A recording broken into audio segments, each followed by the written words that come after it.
लीलातुङ्गस्तनगिरितटी सुप्तं बोध्यकृष्णं पारार्थ्यं स्वं श्रुतिशतशिरसिद्धम् अध्यापयन्ति स्वोच्छिष्टायां सचिनिगलितं या बलात्कृत्य भुङ्क्ते गोदा तस्यै नमः इदमिदं भूय एवास्तु भूयः। श्री गोदा देवी गोपी भाव के कारण एक व्रत अनुष्ठान करती है ना तिरुप्पावे में। वटपत्रशाही भगवान जो श्रीविल्लिपुतूर में है, उनके मंदिर को ही नंद भवन माना है उन्होंने। तो अपने सखियों को ही गोपी माना है, सखियों को जगाकर उनके साथ वो नंद भवन वटपत्र मंदिर में ही आती है, उसे नंद भवन मानती है। नंद भवन आकर उसके पहले क्षेत्रपालक द्वारपालक को जगाकर नंदगोप, यशोदा, बलराम जी और कृष्ण को जगाने की कोशिश करती है। और अभी तक हमने वो ही देखा। इतने करने के बावजूद कृष्ण नहीं जागे। मैंने सोचा कि उन्होंने सबको जगा दिया, परंतु मुख्य प्रधान तत्व को उन्होंने जगाया नहीं अभी तक। तत्व कौन है? नप्पिन्ने पिराटी है, लीला देवी है। तो संप्रदाय में उपाय, मोक्ष के लिए उपाय भगवान ही है, और उसके लिए पुरुषकार करने वाली है महालक्ष्मी जी। तो जैसे भगवान का उपाय होना उनका स्वरूप है, उसी प्रकार श्रीदेवी जी का पुरुषकार होना उनके लिए ही, उनके अनुरूप स्वरूप है। तो यहाँ पर पुरुषकार शब्द का अर्थ क्या है? तो पुरुष को करने वाली, कुंभकार कहते हैं, तो कुंभ को करने वाला, कुंभकार से कुंभार हो गया। इसी प्रकार पुरुष को करने वाले भगवान को पुरुष करने वाले, इसका मतलब है पुरुष शब्द का अनेक अर्थ है। तो उसमें प्रधान अर्थ यहाँ पर जो लेना है, पुरु तनोति इति पुरुषा। पुरु मीन धन या जो भी है संपत्ति, उसे देने वाला तनोति।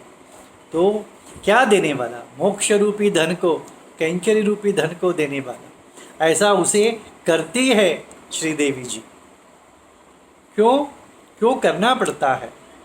तो भगवान निरंकुश स्वतंत्र है, वो उसे कोई प्रश्न नहीं पूछ सकता।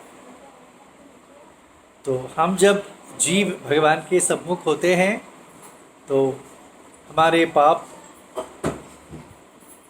हम इतने पाप किए हुए हैं, परंतु धैर्य से हम जाते हैं भगवान के सामने।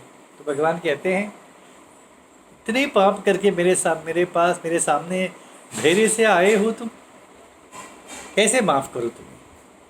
तो ऐसे कहते समय श्रीदेवी जी कहती है, अपना ही बेटे हैं, उनको माफ़ कर दीजिए। तब भगवान कहते हैं, ऐसे कैसे माफ़ कर सकता हूँ? शास्त्र है, शास्त्र कहता है कि जो पुण्य कर्म करता है, उसे मैं प्रसन्न होकर उसे स्वर्ग का फल दे सकता हूँ, सुख देता हूँ। जो पाप का कर्म करता है, उसे मैं उसे निग्रह करके उसे दुख देता हूँ। ये तो शास्त्र का वचन मैंने ही लिखा है, मैं कैसे उसका उल्लंघन कर सकता हूँ?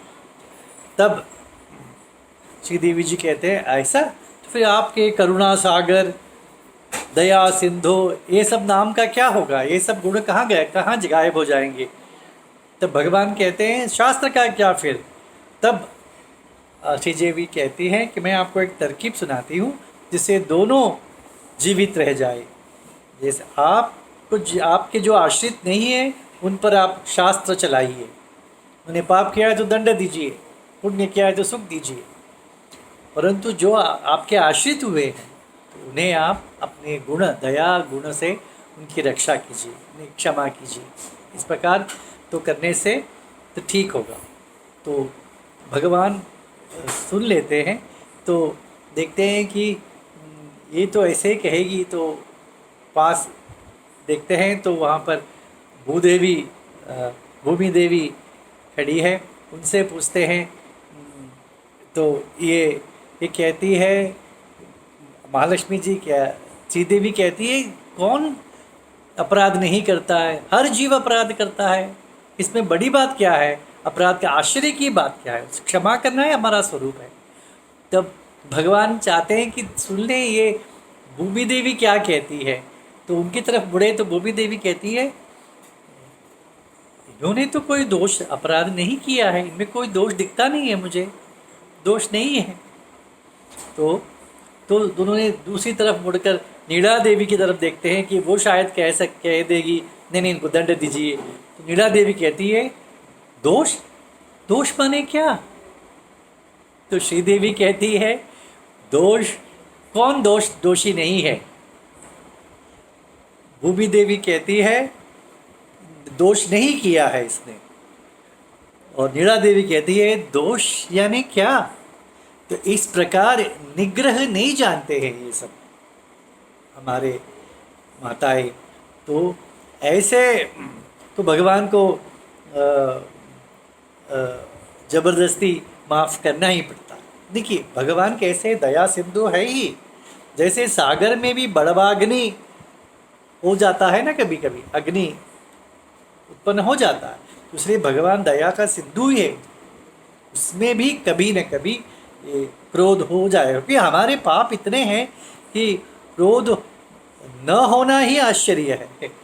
तो परंतु उस समय महालक्ष्मी जी हमें, भगवान को हमारी तरफ से सिफारिश करके हमें क्षमा कराती है। तो भगवान तो एक क्षण के लिए भी भगवान से वो दूर नहीं होती। तो कल तो हमने कहा था कि लक्ष्मण जी पुरुषाकार करते थे, हनुमान सुग्रीव विभीषण आए तभी, ऐसा नहीं है। तब भी माँ सीता जी का उन पर कटाक्ष हुआ था।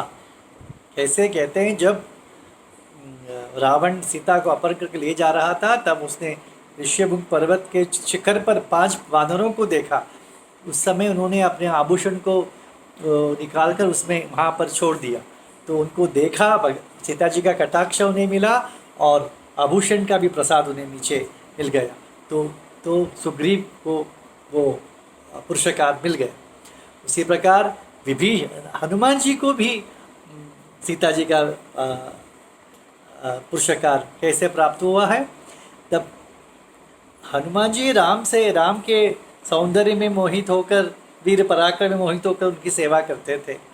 तो जब वे सीता जी के पास आए, सीता अशोक वाटिका में देखा, और जब रावण आ रहा, सीता जी बात करती है, उनके जो विचारों को देखा, तब कहते हैं कि राम तो बहुत धैर्य है, राम में तो ऐसे सीता जी को छोड़कर कैसे वो जीवित है। सीता जी के दर्शन के पहले राम के बारे में वो सोचते थे हनुमान जी कि ये एक महिला के लिए इतने रोते हैं। अब सीता जी को देखने के पश्चात कहते हैं, राम कैसे जीते सीता जी से बिछुड़कर। तो इस प्रकार तो कहते हैं कि मैं दूत हूँ राम का। अपना परिचय देते समय सीता जी से कहते हैं, मैं राम का दूत हूँ। सीता जी का कटाक्ष प्राप्त होने के बाद जब रावण के दरबार में जाते हैं रावण से मिलने के लिए, तब कहते हैं, दासोहम कौशलेंद्रस्य, मैं दास हूँ राम का। तो शेषत्व ज्ञान हो गया उन्हें, मैं भगवान का दास हूँ, एक ज्ञान हो गया। इसके लिए पुरुषाकार किसका है? पिताजी का है। उसी प्रकार विभीषण की बेटी त्रिजटा सीता जी के लिए अनुकूल बातें करती थी। तो सीता जी के समक्ष विभीषण ने शरणागति नहीं की, पर विभीषण के संबंधी पुत्री आकर सीता जी के अनुकूल थी।